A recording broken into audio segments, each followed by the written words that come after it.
Break બાદ ફરી એકવાર આપનું સ્વાગત છે।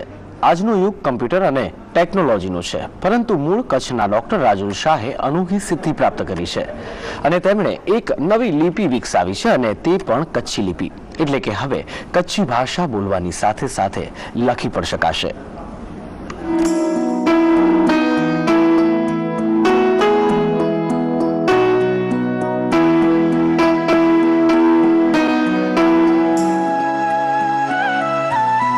કચ્છની સમૃદ્ધિથી દરેક ગુજરાતી સારી રીતે વાકેફ હોય તે સ્વાભાવિક છે। કચ્છ ભરત ગૂંથણથી લઈને સફેદ રણ સુધીની વિવિધતા ધરાવે છે। જોકે આટલી વિવિધતા હોવા છતાં કચ્છને એક ખોટ સાલતી હતી। એ ખોટ હતી કચ્છી ભાષાને લખવાની ખોટ, એટલે કે કચ્છી ભાષા બોલાતી હતી પરંતુ તેની લિપિ અત્યાર સુધી નહોતી, જેના કારણે કચ્છી ભાષા જાણનારા લોકો પણ આ ભાષામાં લખાણ નહોતા કરી શકતા। પરંતુ મૂળ કચ્છના અને અમદાવાદમાં વસવાટ કરતા ડોક્ટર રાજુલ શાહે 12 વર્ષની મહેનત અને સંશોધન બાદ કચ્છ લિપિ તૈયાર કરી છે।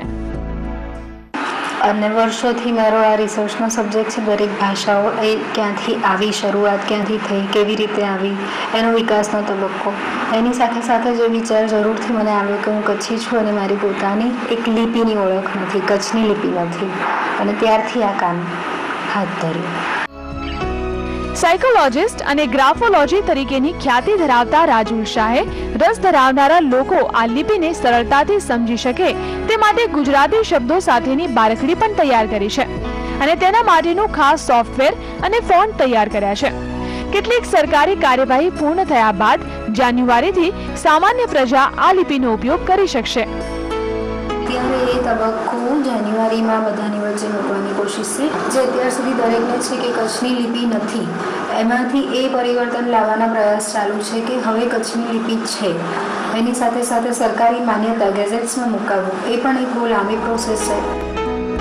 બોલાતી ભાષાને લખાણનું સ્વરૂપ આપનારા રાજુલ શાહ કચ્છી ભાષાની લિપિ તૈયાર કર્યા બાદ મારવાડી લિપિ તૈયાર કરવાની મહેચ્છા ધરાવે છે।